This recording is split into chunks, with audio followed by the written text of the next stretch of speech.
Hello. Welcome to the Songwriting Simplified after show party, which I only thought of doing about maybe 10, 15 minutes before we went and did the main show. And I don't normally do such things. You know, I don't normally do like after show parties. Johnny and I don't normally do them. But this is a little bit different. I just thought, because we had such a good show today and there were a wealth of questions that we just didn't get the chance to get to. I know that Johnny has work. So I figured that whilst we have the daylight savings time until next week when our clocks go forward, which means that the usual time gap will exist. At the moment, the regular show started at 11 and finished at midnight for me. Normally for me, it starts at midnight, finishes at 1. So I don't want to do an after show party then. So this is kind of a bit of a one-off, guys. But I figured that, hey, we had such a wealth of questions that you guys were asking, and the chat was so good that maybe we could carry on and maybe we could explore some of the ideas that we discussed. And, particularly around that whole idea of, will we ever, run out of notes, so to speak? So that's kind of where I wanted to go today, really. So I hope you guys are up for that. Unfortunately, I can't tell. Oh, it's up there. That's how I know. Okay. Let me explain something a little bit first. I'm a tiny little bit of a naughty boy because I am testing out right now as we speak this new YouTube, what they're calling YouTube camera. I think they call it YouTube webcam or something like that, which at the moment is only working in Google Chrome, but I believe it's going to be rolled out for a whole bunch of other I don't know what you call those. I can't remember. But yeah, things like Firefox and Safari and stuff like that will get this eventually. But basically, it's just a really, really quick and easy way to go live. I don't have to use Google Hangouts if I don't want to. Browser, that's the word. Thank you, Stephen. Yes, it will come to a whole bunch of other browsers in the very foreseeable future. But right now, it's just with Google Chrome and YouTube, mostly because YouTube and Google are one and the same thing. So it makes sense that it's, that it's for Chrome first. So yeah, so we're testing this out now. I think it streams at a pretty higher quality than what we normally get when I'm doing a stream from my little studio. Normally we get something that freezes up a bit and is a bit grainy, a bit pixelated, and yeah, not so good. So I am wanting to test this and see if this is actually going to be better. And I think maybe it is. I think maybe the quality of picture is better. I think maybe the quality of the audio is a little bit better as well. There are a couple of little caveats, though, one of which is using it this way, I cannot share my screen, which means I cannot do anything in Studio One. Buster says it says 1080p HD, but it buffers at that setting for me, but the video quality is much better. Yeah, video is definitely much better. But I will, for me, the big issue is I can't do the screen sharing. Not that I do a whole lot of that when I'm doing my streams, but it's always nice to know that when I'm using Google Hangouts, I can actually do that. 480 is working well, says Buster. 720 is almost. Yeah, I'm led to believe that it's meant to automatically broadcast in HD, either 720 or 1080, but I'm not entirely sure whether it actually, when you watch the playback, you may find that it doesn't broadcast in HD at all. It's in standard def, but either way, I think it's better. It's a step forward. We just don't get the nice, fantastic, we don't get the nice screen sharing stuff. Buster says you have choices in the lower right in your YouTube screen. Yes, you do. But when you're using YouTube camera, you cannot actually change the rate, unfortunately. MJN says 1080 works fine for him. Dave Rutter says the same thing. So that's cool. So we're getting pretty good. Buster says that he thinks the buffering is more traffic in the IP. Yeah, that may well be the case. And we have to take my upstream bandwidth into consideration as well, which is pretty rubbish, as we all know, because I talk about that fairly frequently. However, this all might be about to change, folks. We are going to go and take a look at a new place to live on Saturday morning. And from what we've seen, the photos of the house, it looks perfect. It looks ideal for us, and it's just a little bit down the road. You can walk there in about 5 minutes from here, and it's a house for a start, so it's got stairs, which is something we don't have here because it's an apartment. So that's a big thing. And the other big thing for us is that it keeps us in this area, which means it keeps the kids in their school, which is important. So, but the big, for me, the little benefit is that how big is the studio? That's the main question. Buster, I'm just getting to that, buddy. My studio space will be bigger. Yay!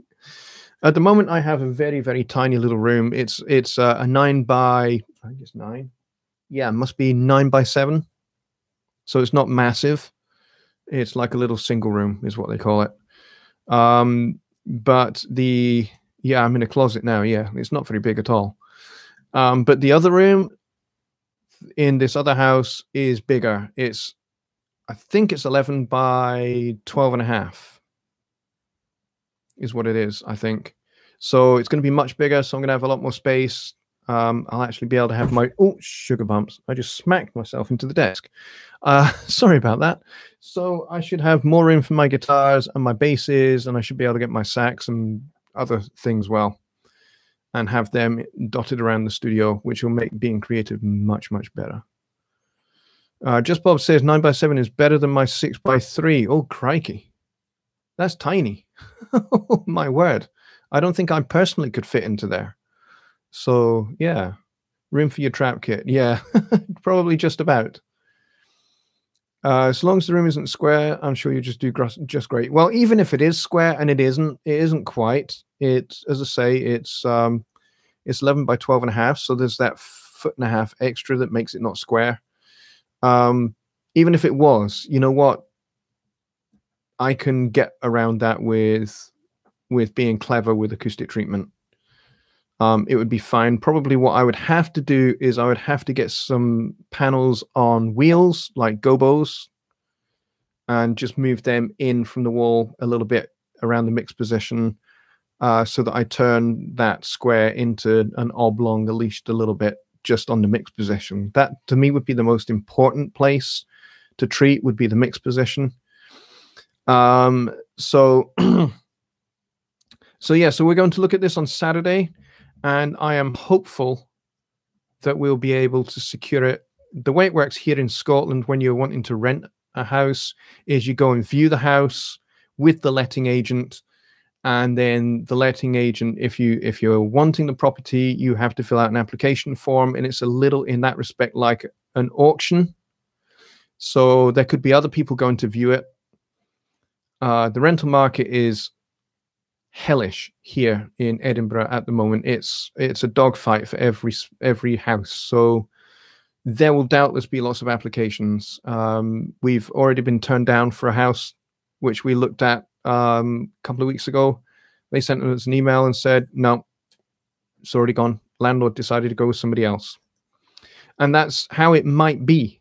It might well be like that. So we might not get this place, but we're hoping that we do, because if we do, it would be really well located, and the rooms are of good size. It's not 4 bedrooms, it's 3, so we're still going to have that, you know, the kids are still going to have to share a room, but we'll probably be there for maybe 18 months to 2 years, by which time we hope that our finances will be in a better shape, and we can purchase at that point.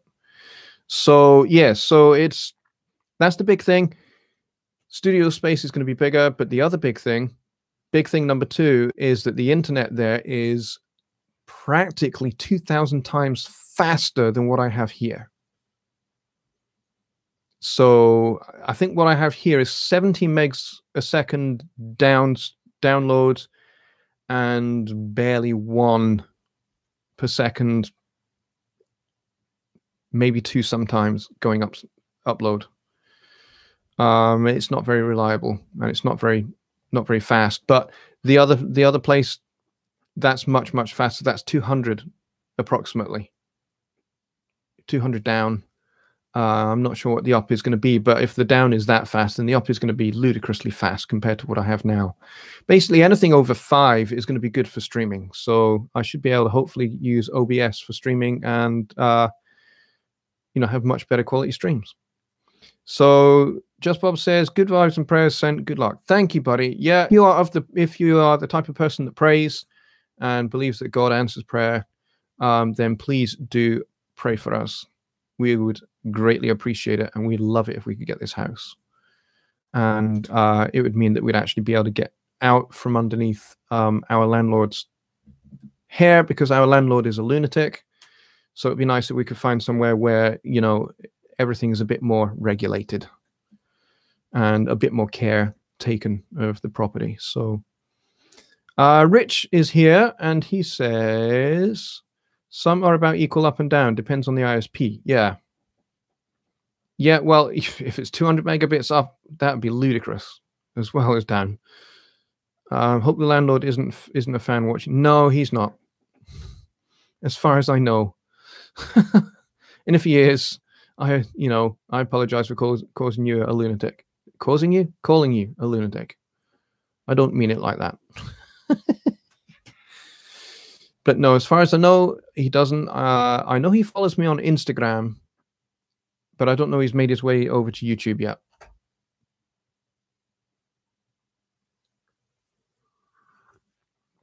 Is your landlord a Glaswegian? No, he's Irish. Buster says, not knocking treatment, but it's almost overrated when you have a room full of equipment, etc. Kind of like $200 speaker stands full of sand. I think acoustic treatment, if you use the right materials and you put it in the right places, then I think it can be very, very effective. I mean, it must be, because major label studios are acoustically treated. Sometimes the treatment is built into the walls. The way the walls are constructed, they are acoustically treated as they're built. For some studios, it's in the design of the actual shape, so there are no parallel surfaces. Therefore, there are no reflections. The only thing that they do is, they might do some diffusion. Skip the foam in egg cartons. They are just fire hazards. Yeah, I agree with Rich. He says treatment is underrated. It is a total must. Yeah, I'm of that opinion too. If you have drywall, and a room like this is drywall, it's going to be extremely reflective. Anything coming out of your speakers is going to hit the walls and bounce right back into your ears. That is basic acoustic science. It's a matter of fact. It's not fiction. It's not conspiracy theory. It's a matter of scientific fact that those frequencies coming out of your speakers are going to bounce back into your ears, and you're going to get room nodes. You're going to get standing waves. You're going to get comb filters. All of those kind of things. They're not just made up terms. It does happen. And it does happen in rooms that are not designed to be studios, like bedrooms. This is a bedroom. This is a bedroom studio, folks. Yeah, pro studios are correct shaping. You're absolutely right. Yeah, they usually are, because they're built that way, and because they're, a lot of money is invested in that. And that's the point. When you are a home studio musician, a home studio mix engineer, and you're working out of your home professionally, like I am. I've been working out of my home professionally as a mix engineer, as a session musician. I've been doing this for the last 25 years. Uh, you know, I have treatment on my walls because it's a bedroom, not designed to be a studio. So I have treatment on my walls because the foam absorbs some of the broadband and mid-range and upper mid-range frequencies, which means those are not bouncing back into my ear, my mixes. So foam treatment does work if you do it right and if you do it properly. It only doesn't work if you don't use the right materials and you don't put them in the right places. That's when it doesn't work. And that's probably when you get into that position where you go, this is just a fire hazard. This does, I'm not having a go buster. So don't get me wrong. I'm just saying that, quite often it's, not effective application that leads to, a false conclusion. And Buster says, look at the studios with 128 channel desks with NS10s mounted on the meter bridge. That's horrible treatment for near field. Yeah, I don't doubt it. And NS10s are actually awful. And that's why a lot of studios have them, because they are awful. If you can get the mix to sound great on those speakers, then it's going to sound great pretty much anywhere, to be honest. Those NS10s are actually really good references because they're so mid-range, it's shocking. But, really, we're talking about home studio folks here. We're not talking about people that can afford, a 128 channel Neve or API or, TG12345 or an SSL console like my good friend Warren Hewitt has this beautiful SSL console in his studio. And his studio is acoustically treated. The treatment is built into the walls. Yes, I get that the huge console is an analogy. Yeah, I totally get that. But the point is we have to work with what we have. And I know that Bobby Booth has said here, he says his room is not treated and hasn't been for 3 years.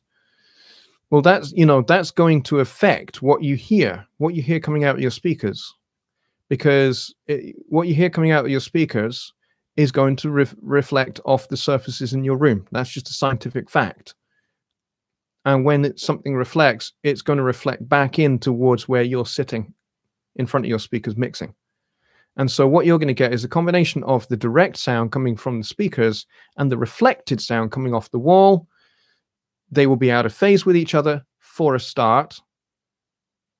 Plus, the fact that it reflects when it comes back, it loses a little bit of energy, so it will be out of pitch, and you will get phase cancellation. You will get standing waves. You will get comb filtering, not foam kiltering, which is what I nearly said. Those things are just a matter of fact, and so therefore the conclusion is that your room is lying to you. What you're hearing coming out of the speakers is a combination of the speakers and the ambient sound. So if your room is not acoustically treated, then it's going to lie to you. It won't be out of pitch. That's the Doppler effect. Yes, it's an effect, but to your ear, you will perceive it as being out of pitch. My ears are extremely sensitive to pitch. I can differentiate pitch by plus minus 2 cycles per second. So, and yet you say, Buster, that it only cuts high frequencies. Well, yeah. Rooms like these, you get lots of high frequencies bouncing about. Tame them. Then you won't have issues in the top end, which means your mixes sound very dark. So there you go. I'm not going to sit here and argue about acoustic treatment. So there endeth the argument. This is meant to be like an after show party for songwriting. So has anyone got any questions following on from what we talked about in Songwriting Simplified? Because I know that we covered a whole gamut of different things. And I'd love to get some more of your questions on those issues that we raised about, kind of potentially running out of ideas, running out of limitations and what you can do to be creative within the limitations that you might have in terms of your knowledge, in terms of your understanding, in terms of your, playing capability, and how you can be creative within that. So we can talk about that. We can talk about instrumentation. We can talk about arranging. We can talk about string arranging, horn arranging. We can talk about all of those kind of principles. Happy to talk about those. But I do not want to go past 1 a.m., folks. So we've got 30 minutes if you're prepared to stick around. But if the numbers start dwindling down to a precious few, then we'll wrap up the party.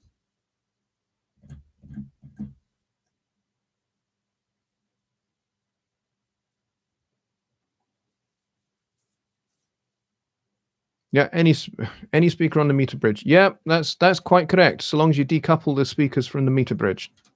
You do that, they're not going to vibrate.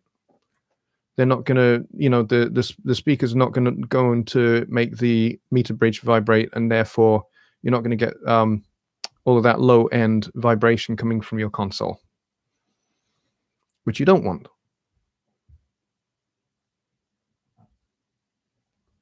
MGN says, when using chord inversions on a piano, how do you know which ones to use?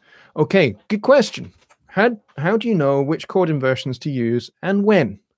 Good question. So if you were to start with a root position C major scale, C major chord, so C, E, and G, and let's say we want to go up to an F major chord. Now you could go from there to there and then go up to G. Well, there are a couple of things that make this awkward. First, it sounds awkward. The other thing, as you could see there, I was less than accurate coming back from the F and the G to the C major. And that's because you have to leap quite a distance. Try doing that at high speed, and you won't get there.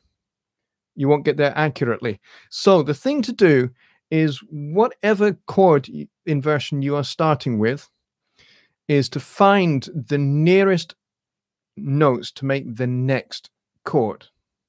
So if I've got a root position C major, what notes do I have in common to make an F major? Well, F major is going to have the C in it because the C is the fifth of an F major chord. But I also need an F and an A. Well, my middle finger is sat on an E just now, and my little finger is sat on the G. So if I move those two up one note each, I get F and A, and I've got the C at the bottom. So there you have second inversion F major, root position C, second inversion F major. All right, so instead of going and leaping around using root position, I can do this. I can go root, first inversion, root, second inversion F, first inversion G, and back.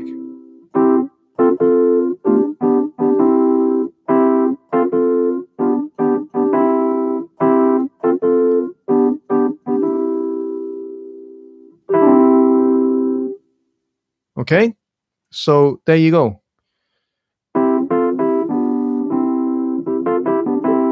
See, much easier to move really quickly. And if you want to vamp if you want to make a C major chord sound much more interesting on its own, let's say you're playing just a C major chord for like 8 bars, something, let's say, so you go.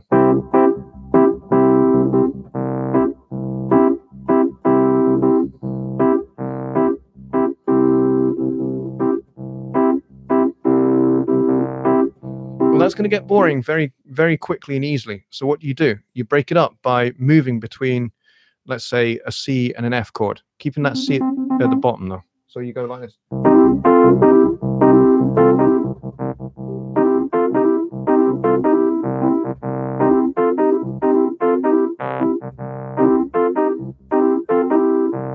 And that makes that C major chord sound a lot more interesting.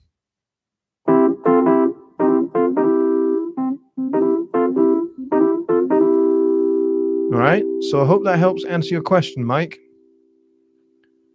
Okay. Perry Brain says it's true. I tune pianos, and when there's a ceiling fan on, it's like impossible to tune. Doppler effect is real. Certainly is. Doppler effect is absolutely real. So anything that comes back to you from a reflective surface will be out of tune than it was when the sound began. When the sound began, it had its full amount of energy. When it reflects off the surface, it impacts that surface. It loses some energy from the impact on that surface, and then it comes back, and it's losing energy all the time. It's like when you bounce a tennis ball. You bounce the tennis ball, when it comes back to your hand, it comes back quite considerably slower than when you threw it down. Even if you really fling it down, it still kind of lopes up. You know, you go vdang, it goes.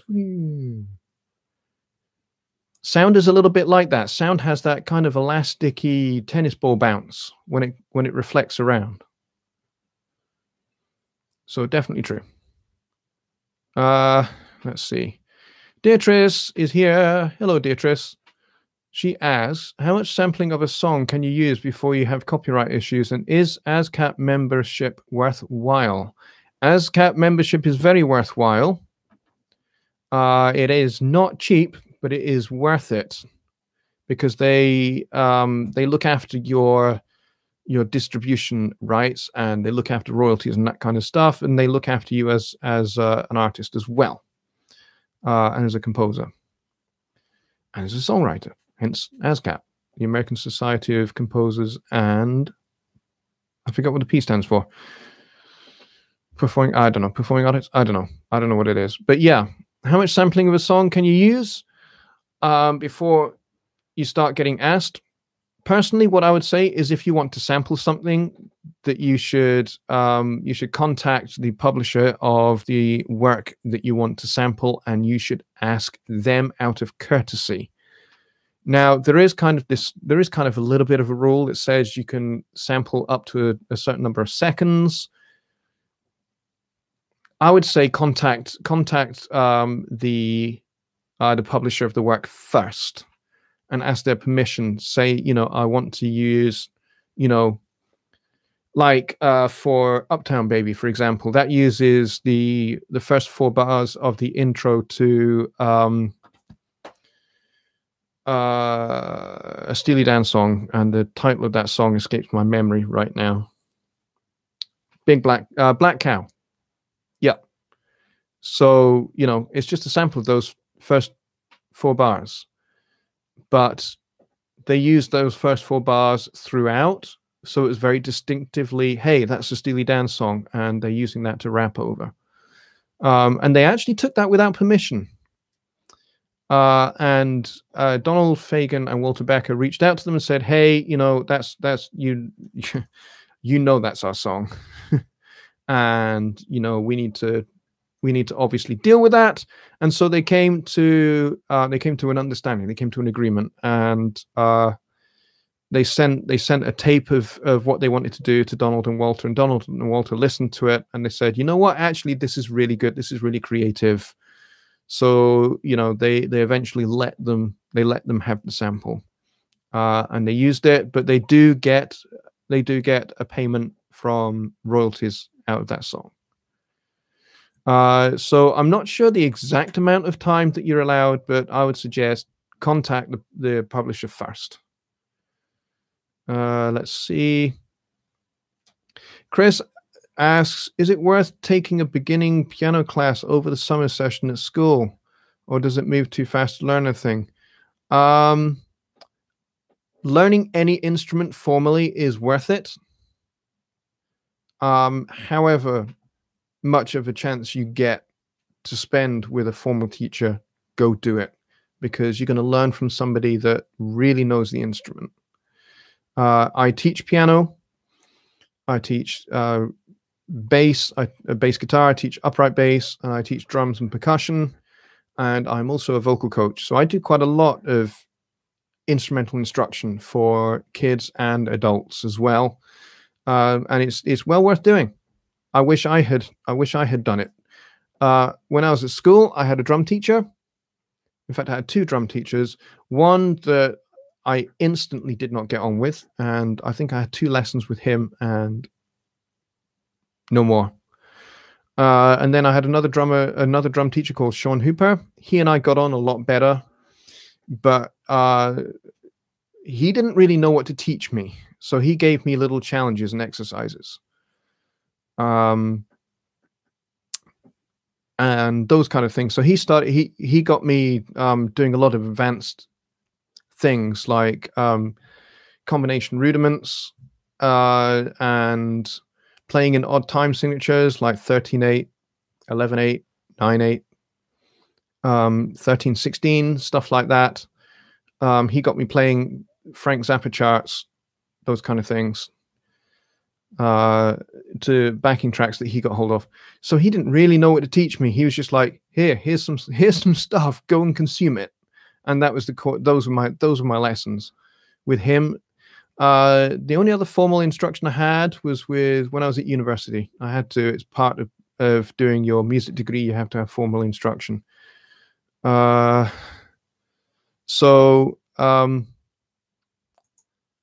yes, I did some formal instruction at university for piano and for drums. But nobody taught me bass. I taught myself bass. JJ says, do I do vocal coaching online? Not currently. Not currently.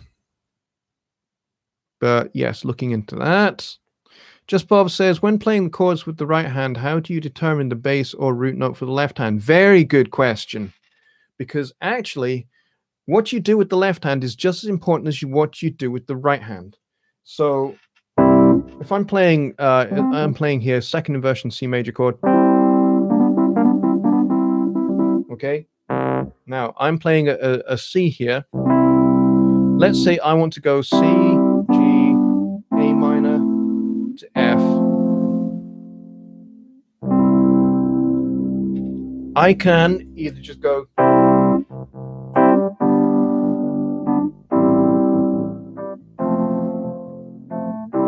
I can just play the root notes C, C, G, A, down to the F. But that's not very interesting, is it? You can do that. Perfectly legitimate. A lot of songwriters would do that because it's simple. It's obvious. So you could do that, or you could do this. Play the C, then go down to the B of the G major chord, and then go root of the A, and then F, and then back to that B again for the G chord.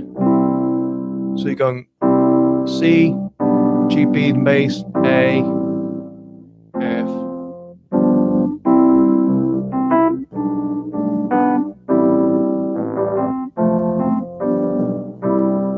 And that makes a much more interesting bass line. But you can do other things as well. You can take that same chord, same set of chord changes. Let's go back to the C, F, and G thing, okay?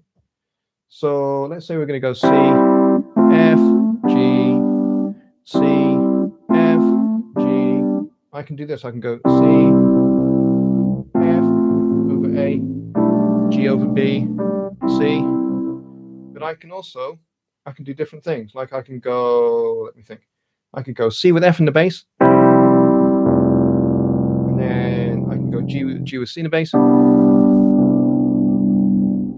And then I can go, so I could go.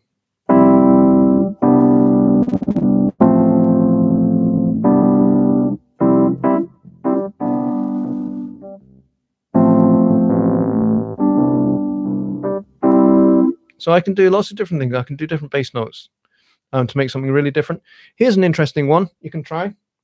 And you find this quite a lot in maybe 1930s popular songs. So C, G would be in the bass, C would B flat in the bass. So you've got the 7th of the chord, and that's gonna lead down to the A of the F major chord, and then you can go A flat from there, A flat major, and then to G. So I've gone G sus there to G.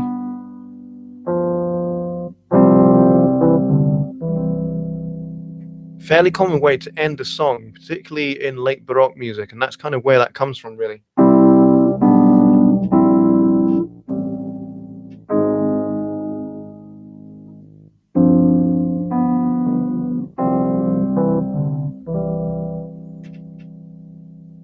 All right, so descending chromatic bass note.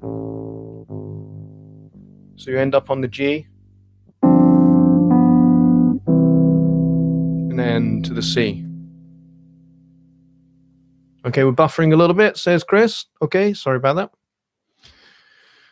How do you do that by JJ? What was JJ talking about? From what I understand, CD Baby can help with that for distribution. Yeah, CD Baby is good for distribution, definitely.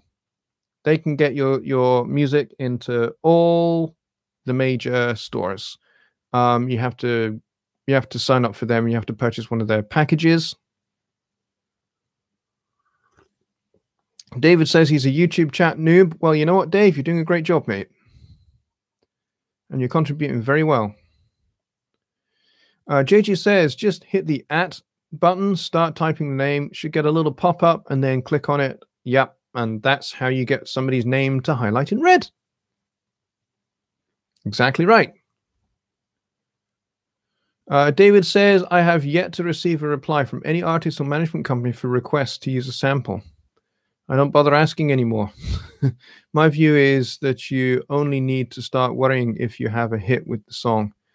When you're inundated, or if a major label makes a request to say, we like your riff, we want to use it in our song, then the other thing is, if you copyright your songs as a de facto practice, that's just what you do. You copyright your songs.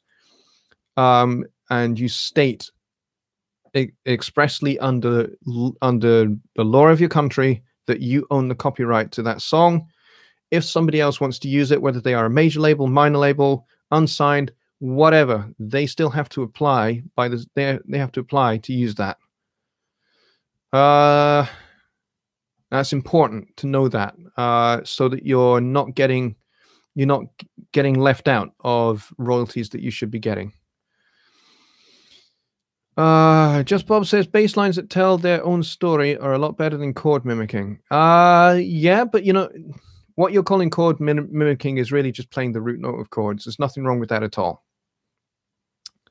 But playing something that is different, playing something that creates a different tension, for example, pedal points. Anyone know what a pedal point is? Pedal point is where you have the same bass note. Let's take this G, for example. Okay, and you have different chords going on over the top, not just the G chord. So you might have this. Let's see. You might have this going on.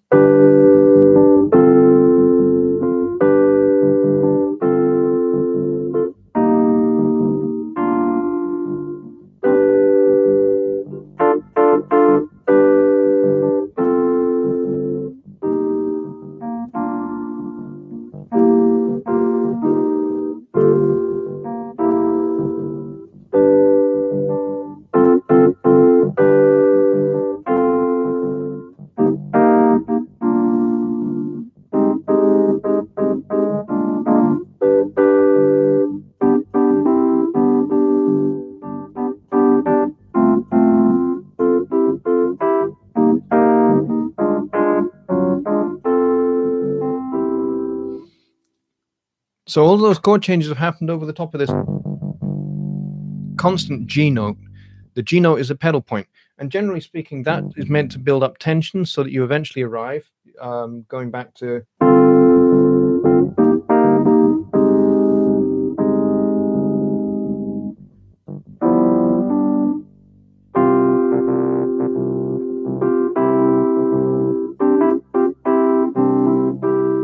So you end up back where you belong in the home key. So that's what a pedal point is, and a pedal point is fantastically useful for that. You can build up tension, and you can really, really amp it up. So, you know, you could easily be going.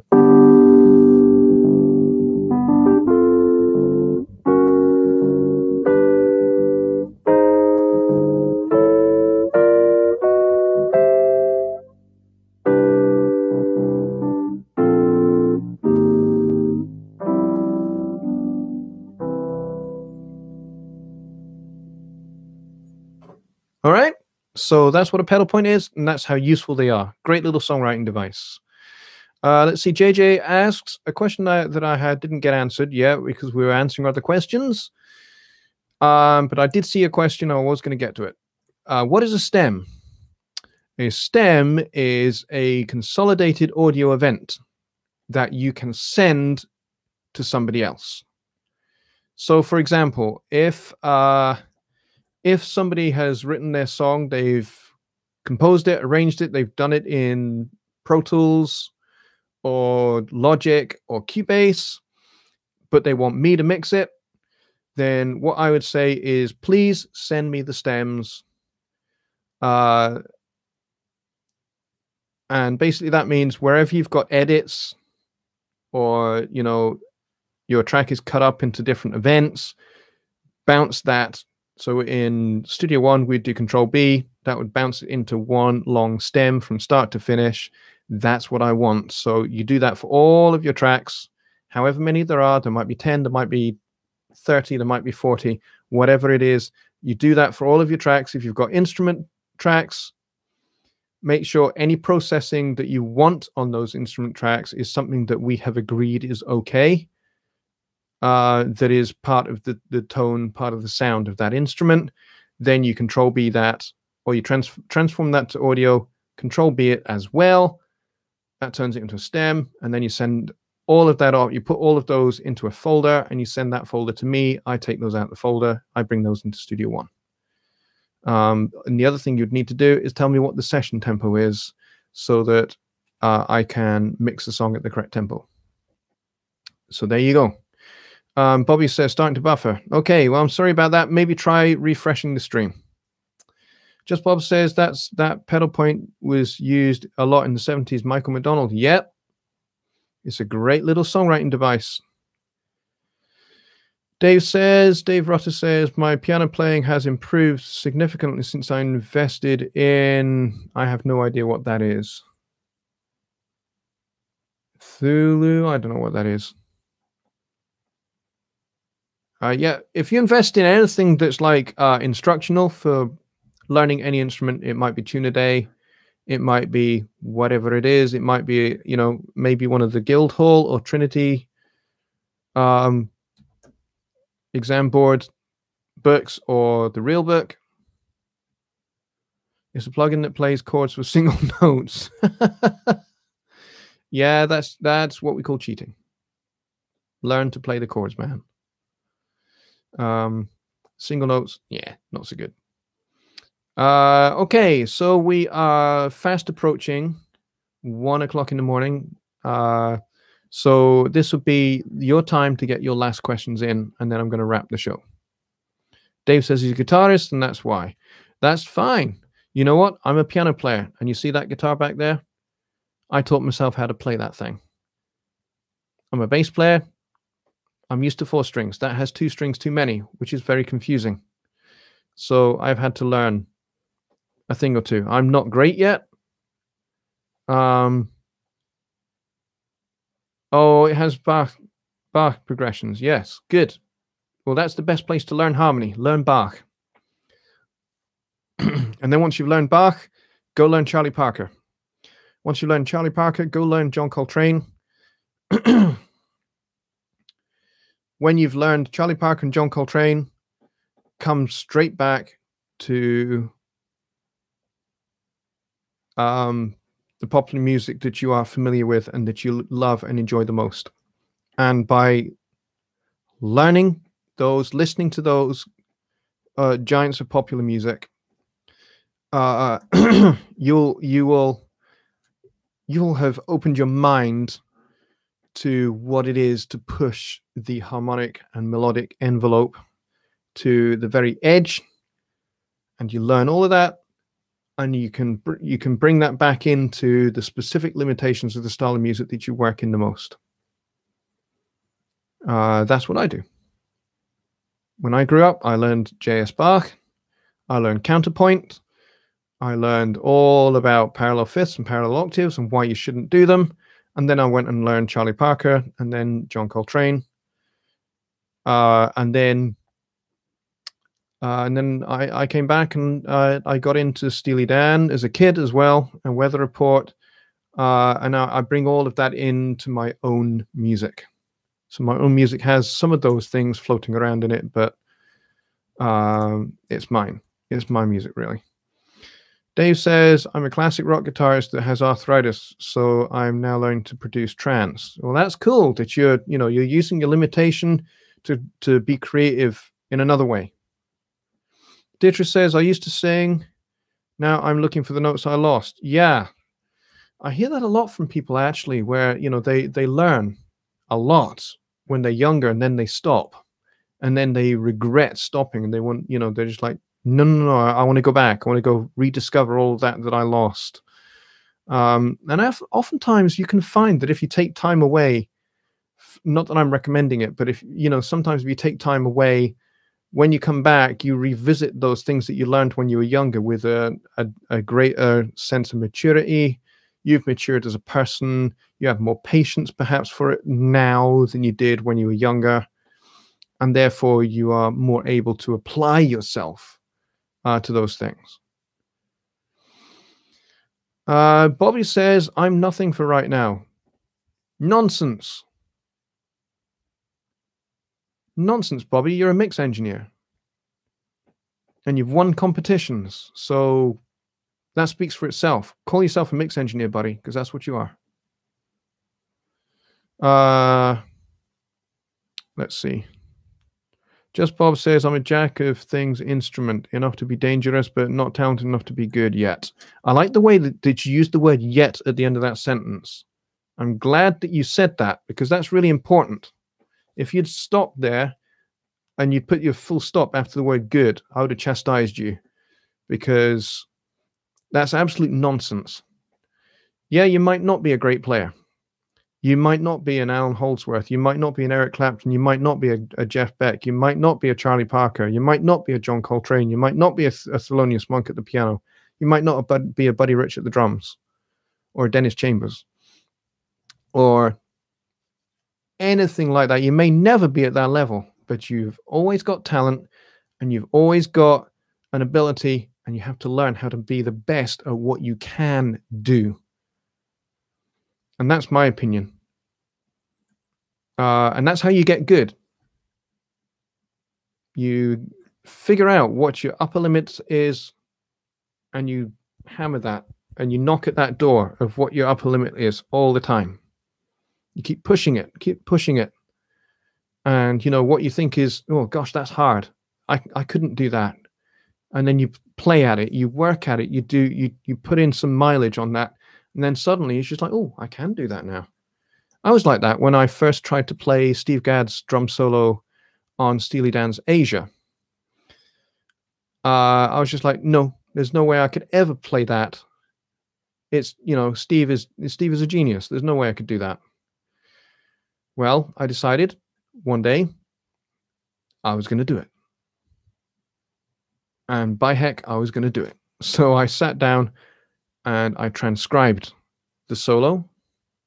I worked out exactly what Steve was doing, and I slowed it all down so that I could play it nice and slowly, and I could get the muscle memory, and I could get all of that going, so that everything was, my hands, my feet were going to the right places at the right time at a much slower tempo.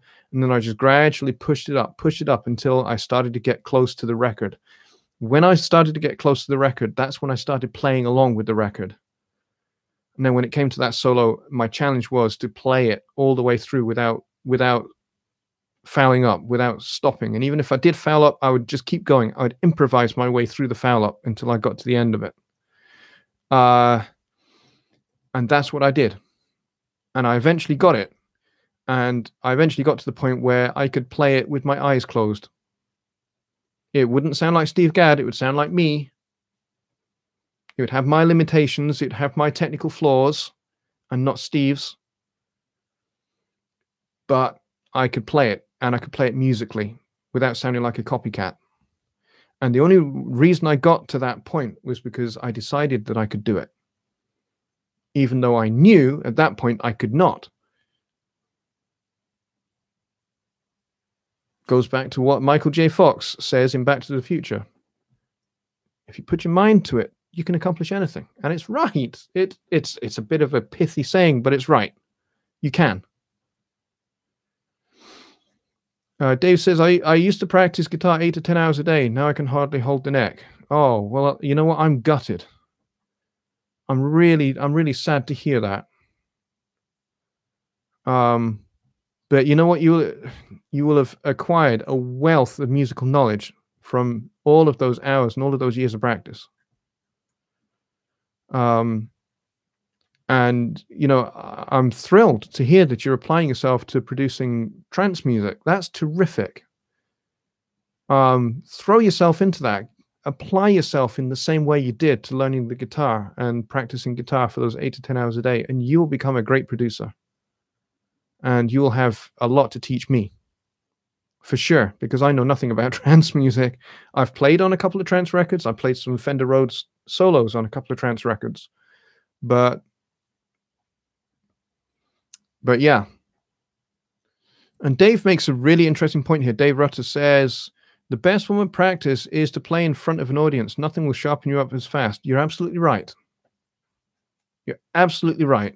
The best thing I ever did to myself as a young musician was, I was a kid. I was a very small kid. I was about as tall as this desk. And I would play with my dad and my mum when they were rehearsing with their band that they had. And one day I said, can I sit in with the band when you're doing a show? And they said, well, you know, sit in on a rehearsal first, you know, do a couple of rehearsals first. So that's what I did. I sat in on a rehearsal. I knew all of their songs. I knew the set backwards, forwards, sideways. I knew everything. So I went and I sat in on the rehearsal and I played drums. And then the next, you know, when we got to the end of that rehearsal, they said, right, well, next week we're giving our drummer the week off and you're going to play. So I played that show. And I played a number of shows after that. And yeah, too right. It sharpens you up playing a gig. You know? But really, the best form of preparation for a show is proper practice. Greg says, I just got here a few minutes ago and already inspired what JL saying. Well, good for you, Greg, and good to see you here, by the way. Thank you for coming. Trance is cool. Keep it up. Absolutely, Bob, and that's great advice to David there. Deirdre says, I'm not giving up. I want to get back to performing, even if I am the background singer. You know what? Set yourself targets, and that's a great little target to set yourself at. You know why? Because very oftentimes, the backing singers for great great band leaders like Sting, for example. Sting has a fantastic voice, by the way, but it's very distinctive because I think he's very keenly aware of his own limitations with his voice. And he would say he doesn't have a great voice. He would say he doesn't have a strong traditional voice. He's not operatically trained or anything. He just sang because he had to. You know, when he was with the Police and stuff. But when he had his band, you know, for the last several years, he has had a wonderful singer by the name of Jo Laurie, Australian lady, who's been his backup singer. She has a wonderful voice. And I would say that she is a far better singer than Sting could ever dream of being. But that's so often the way it is with backing singers and lead singers. That you know, the backing singers are oftentimes the better singers than the lead singers in bands. So yes, being a backing singer is terrific. You know why? Because everybody needs a backing singer. Everybody does. You know, I miss the days when I had 4 backing singers in my band.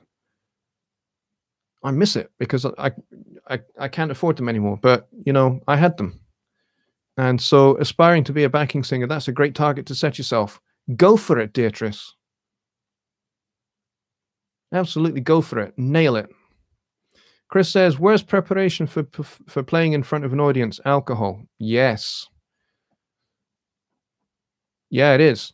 You know what? Took me the best part of my professional career to figure that one out, though. Took me a good chunk of it to figure that one out. But I did figure it out.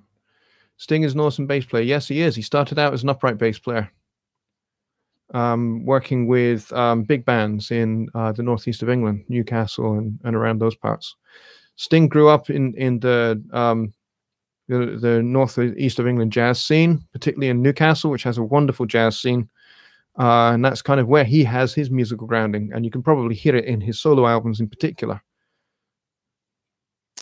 MJN says, just a reminder to everyone about the Johnny Lipson Family Moving Fund that he has set up on a GoFundMe page. Any help is greatly appreciated. There is a link on the HST Facebook page, or you can just Google it. Yes, I very, very, very, very, very much appreciate Mike's efforts in getting that together.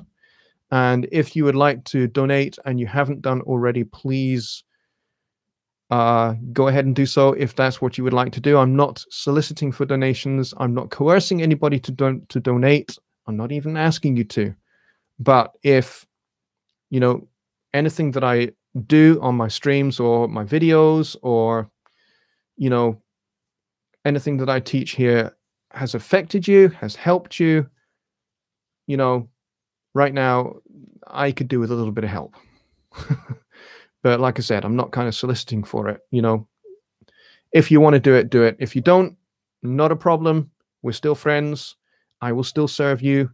I will still provide you with the best possible content that I can, whether it's paid for content or whether it's free content like streams like this one. You know, just yeah, if that's what you want to do, go for it. Mike says he's the solicitor. Like it.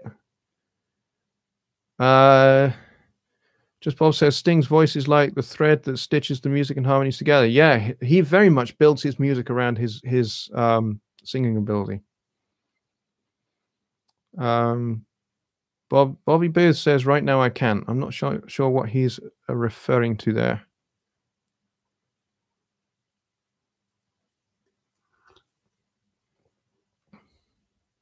Greg says, or as an alternative, at least think about going and buy his beautiful deluxe album like I just did. Yeah, my Belonging to Tomorrow EP.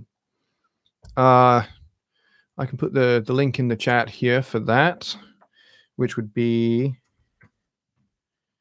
remember how you do the that's it. That's how you do it, isn't it?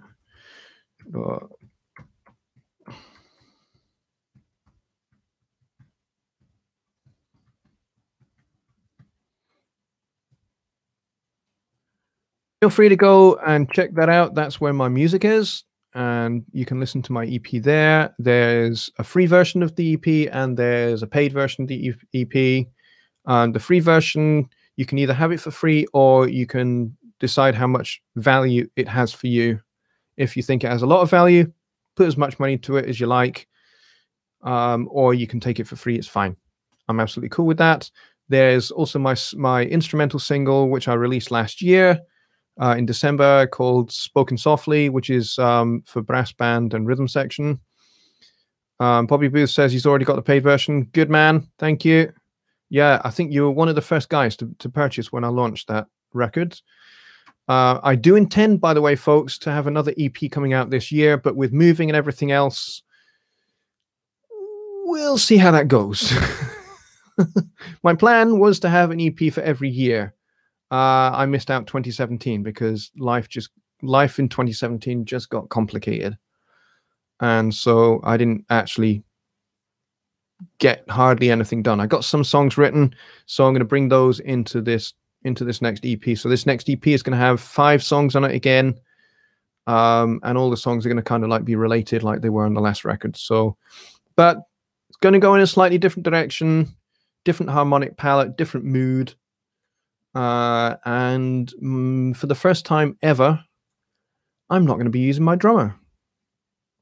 My drummer, Dave Lightly, is not going to be on this record. It's not that I couldn't afford him. I could, and he would have been happy to play for free, actually, on the record. I just decided to go in a different direction with this record. So I'm not using a real drummer for the first time in at least 15 years. Let's see. David Rutter says, just a reminder to check out this song if you have never heard it. It's The Quiet Joys of Brotherhood, Sandy Denny. She's quite amazing, by the way. She passed away many years ago. Alcohol and Steep Staircase. Oh, that's not a nice way to go. Greg says, deluxe set is a great package and you can add a tip as well. I added the single as well. Cool. Just Bob says, great music on EP, we'll be buying soon. Excellent. No, it's not on iTunes. It's only available at the link in the chat over there. nimbitmusic.com/Johnny Lipson. That's the only place you will get it. Very exclusive. Nimbit Music is owned by Presonus, by the way, for those of you that did not know that. David says, wishing you all the best with your new recording, Johnny. Sandy was Scottish, by the way. Yes, I recognized the name. As soon as you said Sandy Denny, yeah. All right, folks, it is 1:10 in the morning, and I have overrun, and we've been going for an hour and 1 minute and 30-something seconds, so I think it's about time I wrap this up because I have a very early start in the morning. I have to set up for a recording session over the other side of town, so I have to be in that studio stupidly early. And I've got to get my kids to school as well. I have stuff on SoundCloud as well. Yes, I do. Go and look for Johnny Lipson Studios on SoundCloud, and you'll find music that I have mixed, and you will find music that is mine as well. So, yeah, there you go. All right, folks, thank you so much, all 15 or so of you that came to the after show party. We may do this again. I don't know when. And this was a really good test of this YouTube webcam experience. It's not bad, actually. Quite like it. So we'll have to wait and see what this is like on the playback. Actually, really appreciate it, folks. If you get a chance later tomorrow or something to watch, to just, take in a couple of minutes on playback, that'd be great. I'd appreciate that. And then if you could drop me an email at johnny@johnnylipsonstudios.co.uk and let me know what you think of the quality of it. If this is something that is worth pursuing, that's what I'm after. All right, folks, I will bid you all a very good night. Have a great evening, and I will see you on Sunday. Yes, Sunday. I'm going to be doing my regular live stream, probably going back to the old method using the Google Hangouts, so quality might be a little bit less.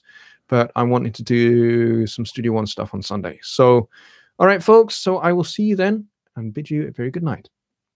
Good night.